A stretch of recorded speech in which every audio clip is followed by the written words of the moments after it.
Hello, ओम नमः शिवाय। मैं हूँ Shivangi Shulta Rai Chatterjee. Welcome in my channel Shulta's open window. Scorpio, ये आपका रीडिंग है 16 सितंबर टू 24 सितंबर 2024 का एनर्जी के ऊपर 3 कार्ड का रीडिंग बनेगा। Love, relationship, self love, career, finance, health, studies, overall energy सब कुछ देख लेंगे। उसके साथ साथ स्पिरिट का ब्लेसिंग कार्ड का मैसेज भी रहेगा। तो चलिए स्कॉर्पियो यानी वृश्चिक देख लेते हैं क्या है। This is in your love area, empress energy. Okay, ये लव एरिया है आपका। करियर फाइनेंस में है 2 of fire and your overall energy है 5 ऑफ फायर। वाओ, हो सकता है कि आपका कम्बिनेशन जो है वो स्कॉर्पियो के साथ साथ कोई फायर एनर्जी का है, एरीज, लियो, सजिटेरियस, या तो फिर आपका जो पार्टनर है वो कोई फायर साइन का है। ठीक है, आपके मतलब आपका जो लव लाइफ है दैट इज़ रियली फ्लरिश्ड। सब कुछ है आपके लव लाइफ में। आपका जो करियर फाइनेंस है वहाँ पे भी हो सकता है दो मन करके आप कुछ कर रहे हो, या तो आप दोनों तरह की कुछ कर रहे हो, तो दो नाव पे पैर रख के मुझे ऐसा लग रहा है। या तो फिर कोई चीज़ के लिए आप इंतज़ार कर रहे हो कि कोई सामने कुछ प्रोजेक्ट है जिसका प्लानिंग वगैरह सब हो रहा है। ओवरऑल एनर्जी 5 ऑफ फायर, यानी हो सकता है कि कुछ चीज़ों में आपका लोगों के साथ थोड़ा द्वंद्व चल रहा है, यानी थोड़ा बातों बात, या तो आपको कोई समझ नहीं पा रहे, या तो किसी को आप नहीं समझ पा रहे हो, या तो फैमिली में थोड़ा सा अनबन ऐसा चल रहा है। स्पिरिट का ब्लेसिंग कार्ड बोल रहा है नॉलेज। तो नॉलेज, विजडम, ये जब इंसान के अंदर आ जाते हैं ना, तो उसमें क्या होता है ना, झमेला, तर्क वितर्क, ये सब कम हो जाता है। सो अगर आपकी ज़िंदगी में आप देख रहे हो कि बहुत ज़्यादा झमेला चल रहा है, तो फिर आप एक काम करो, कुछ मेडिटेशन वगैरह या नॉलेज, विजडम, ये सब गैदर करने की कोशिश करो। या तो फिर अगर आप नॉलेजेबल हो और सामने वाला आपके साथ बेफालतू का झमेला करने का कोशिश कर रहा है, so you know what to do. जो वो कहते हैं ना, गूंगे और बहरे की कोई दुश्मन नहीं होते, तो बन जाओ कभी कभी बहरा या गूंगा। तो चलो हम इसको और अच्छे से लास्ट में एनालिसिस करेंगे। फिलहाल लेनोर्मैंड डेक से 3 कार्ड और लेंगे रीडिंग को आगे बढ़ाने के लिए।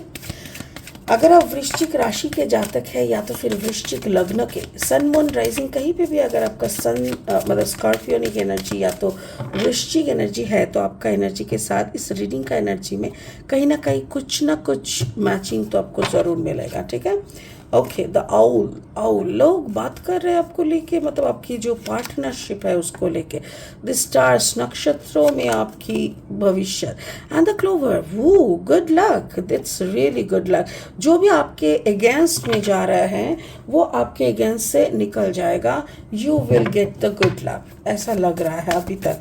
ठीक है, और 3 कार्ड लेंगे। अगर आप नए हो मेरी चैनल पे, मुझे सुनते हुए आप एंजॉय कर रहे हो, तो प्लीज़ मेरी चैनल को सब्सक्राइब करो, बेल आइकन को दबा देना, ताकि मेरी बनाई हुई वीडियो टाइम पे आप तक ज़रूर पहुंच जाए। हाँ, उसके साथ साथ अगर मेरा कंटेंट यूज़फुल एंड हेल्पफुल लगते हैं ना, तो ज़्यादा से ज़्यादा प्लीज़ शेयर कर दो, ताकि लोग इसका फ़ायदा ज़रूर उठा सके। ठीक है, तो चलो स्कॉर्पियो।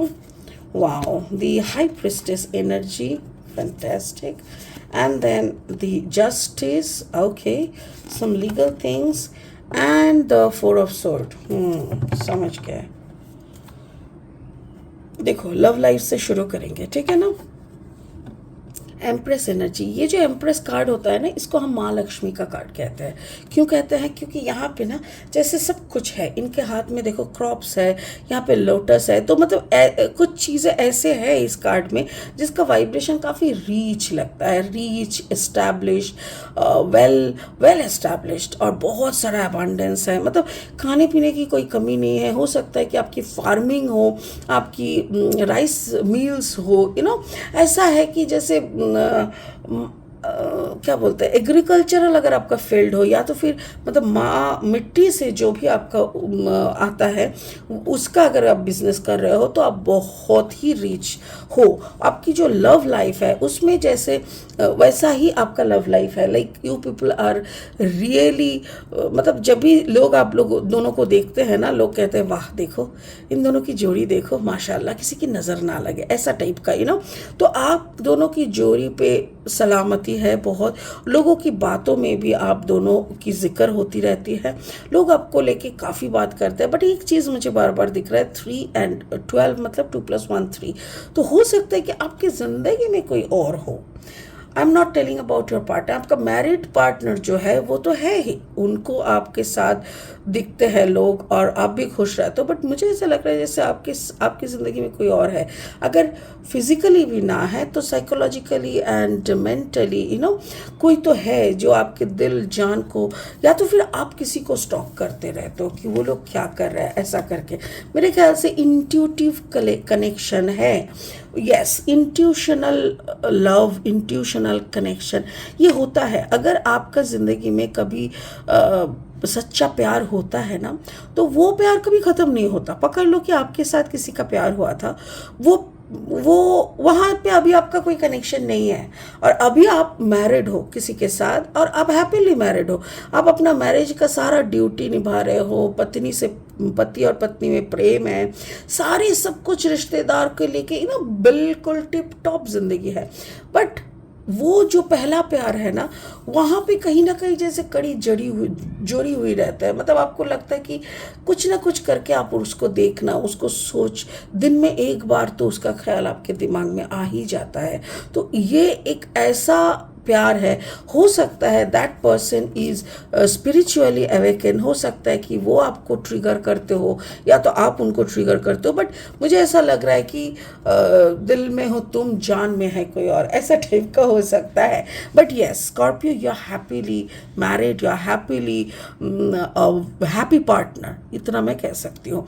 आपका करियर फाइनेंस में मुझे ऐसा लग रहा है कुछ चीज़ें पार्टनरशिप भी हो सकता है, या 2 ऑफ फायर है ना, तो ऐसा लग रहा है जैसे आप कोई घूमने जाने की प्लानिंग, जैसे कि बिजनेस ट्रिप, कामकाज के बारे में कहीं पे जाके कुछ करने का, ये भी मुझे लग रहा है जैसे कुछ लीगल चीज़ें भी चल सकता है। आपके होते हैं ना, जैसे कंपनी, जब कोई कंपनी का फॉर्मेलिटीज़ होता है तो कुछ टर्म्स एंड कंडीशंस, वो भी एक लीगल प्रोसेस भी रहते हैं। तो हो सकता है ऐसा कुछ चल रहा है, कुछ तो चीज़ है जो आपको, आप जस्टिस मांग रहे हो, या तो ऐसे कोई कंपनी में आप हो जहाँ पे आपका ट्रांसफ़र है, शायद आप ट्रांसफ़र चाहते हो। ऐसा भी हो सकता है कि आप जहाँ से ऑफिस कर रहे हो कहीं दूर आपका ट्रांसफ़र हो रहा है, तो वहाँ पे भी आप ट्रांसफ़र, मतलब आप शायद घर के आसपास ट्रांसफ़र मांग रहे हो, तो उसके लिए भी ऐसा कुछ हो सकता है। या तो फिर ऐसा भी लग रहा है मुझे जैसे आपके तरफ में कोई एक लीगल केस चल रहा है। कंपनी का केस कभी कभी होता है ना, किसी ने केस कर दिया तो आप चाह रहे हो कि वो आपके फेवर में हो जाए। बट मुझे ऐसा लग रहा है काफ़ी बड़े पैमाने में आप काम कर रहे हो, अच्छा पोजीशन में आप हो, और नया कुछ ऑफर आया है जिसका लीगल अप्रोच भी आपको देखना पड़ रहा है, हो सकता है। सो मुझे बेसिकली ऐसा लग रहा है कि you are doing good, you are doing well, ठीक है। आपका जो ओवरऑल एनर्जी है दैट इज़ 5 ऑफ फायर, थोड़ा सा तो गड़बड़ है ओवरऑल एनर्जी में ना, कहीं पे फाइटिंग, द्वंद्व, किसी के साथ मन मुटाव होना, ये सब लग रहा है। बट डोंट वरी, मुझे ऐसा लग रहा है कि जो भी हो, अगर कोई भी आपके अगेंस्ट है तो वो निकल जाएगा, जो भी होगा आपके फेवर में होगा, बिकॉज गुड लक आपके साथ है, you have that good luck. But आप ना बहुत ज़्यादा सोच रहे हो, 4 ऑफ सोर्ड एनर्जी, हो सकता है कि स्कॉर्पियो आपका कॉम्बिनेशन है, Scorpio Gemini, Scorpio Libra, Scorpio, या it can be Scorpio Libra and Scorpio Gemini, Scorpio Aquarius भी हो सकता है। बट जो भी हो, देखो यहाँ पे ना ज़्यादा सोचना मना है। अगर आप बहुत ज़्यादा ओवर थिंक करते हो ना ज़िंदगी को लेके, तो फाइनली ज़िंदगी आपको कुछ दे नहीं पाते हैं। ऊपर से क्या होता है ना, जो बना बनाया चीज़ें गड़बड़ हो जाता है। तो इसीलिए स्पिरिट का कहना होता है कि जब हम लोग दुश्चिंता करते हैं, यानी नेगेटिव थॉट्स, वो तो कभी नहीं करना चाहिए। अगर आपको सोचना भी कुछ है, थिंक पॉजिटिवली, पॉजिटिव चीज़ें सोचो। तो वही यहाँ पे बोल रहा है कि प्लीज़ थिंक पॉजिटिवली, और आपको ये करना पड़ेगा, वरना आपका सारा चीज़ आपके अगेंस्ट में, गुड लक रहते हुए भी everything will go against you. तो ओवरऑल एनर्जी को अगर अपनी फेवर में गुड लक चार्म के साथ देखना है तो आपको ओवर थिंक करना छोड़ना पड़ेगा। अब आता है स्पिरिट का ब्लेसिंग कार्ड नॉलेज। ये नॉलेज अब क्यों आया है अब मुझे मालूम पड़ रहा है। कैसे कि जैसे अगर आपके कंपनी में कुछ भी, अगर ऑफिस में या आपके साथ अगर कोई लीगल थिंग्स चल रहा है, देन आई थिंक आपको लॉयर के बाद भी कुछ लीगल चीज़ों की जानकारी होनी चाहिए। वो कहीं कैसे भी हो, कैसे भी हो, कुछ बुक्स लेके आपको पढ़ के, क्योंकि अब मुझे ऐसा लग रहा है कि जैसे ऐसा ना हो कोई आके फालतू में हवा में आपको फंसा के चला गया। ऐसा नहीं होना चाहिए। और लीगल लॉयर्स ना कभी कभी if you are not getting a genuine good lawyer, तब आपको घुमाने के लिए तो बहुत सारे लॉयर्स हैं। सो अगर लीगल केस कुछ है उसको लेके थोड़ा पढ़ाई करना चाहिए। बाकी है कि ये जो ओवर थिंक क्यों नहीं करना चाहिए, ओवर थिंक कैसे हम लोग मैनिफेस्ट कर लेते हैं, ये सारी चीज़ों को लेके भी शायद आपको थोड़ा पढ़ाई करना चाहिए। तो नॉलेज अगर आप गैदर करोगे तो डेफिनेटली ये कोई भी चीज़ आपके खिलाफ मुझे तो नहीं दिख रहा है। बट अभी क्या होता है, मैंने कैसे बोला, जैसे मेंटल थॉट प्रोसेस हम लोगों का ना आने वाला टाइम को वो ड्रॉ करता है। So if you are mentally fit, if you are ready for anything, then everything will be fine with you. ठीक है ना। तो वही मुझे लग रहा है, विजडम और नॉलेज आपके पास ऑलरेडी है। शायद आप थोड़ा सा भूल चूक हो गया है। देखो ये दोनों कार्ड में कितना सिमिलैरिटीज लग रहा है, राइट।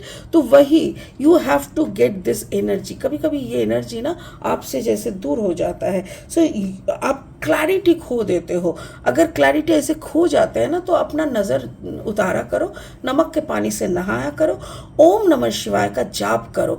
एटलीस्ट दिन में 1111 बार बैठ के ना सुबह को नहा धो लिए। अगर सुबह को टाइम नहीं मिलता, ऑफिस वगैरह का जल्दी है, तो घर वापस आओ, रात को खाना वाना खा के अच्छे से फ्रेश कपड़ा पहनो, हाथ पैर मुंह धो लो, फिर आराम से एक कॉर्नर में बैठ जाओ, गिनती करते हुए 1111 बार आराम से ओम नमः शिवाय का जाप कर लो। ये जाप करने से क्या होता है, अंदर की जो ब्रेन वेव्स है ना हमारे ब्रेन में, वो एकदम सॉलिड रहता है। लाइक वो आपको कनेक्टेड रखते हैं यूनिवर्स के साथ। तभी तो हम इतना इंटेलिजेंस और नॉलेज और विजडम को गैदर कर पाएंगे। ठीक है। तो चलिए, होप आप समझ गए होंगे मेरा कार्ड का मैसेजेस, मेरी स्पिरिट की बोली हुई मैसेज आप तक पहुंचे होंगे। इसी उम्मीद के साथ इस रीडिंग को यहीं ख़त्म करती हूँ Scorpio. Good luck for your life. Thank you so much. ओम नमः शिवाय का जाप करें। Bye bye.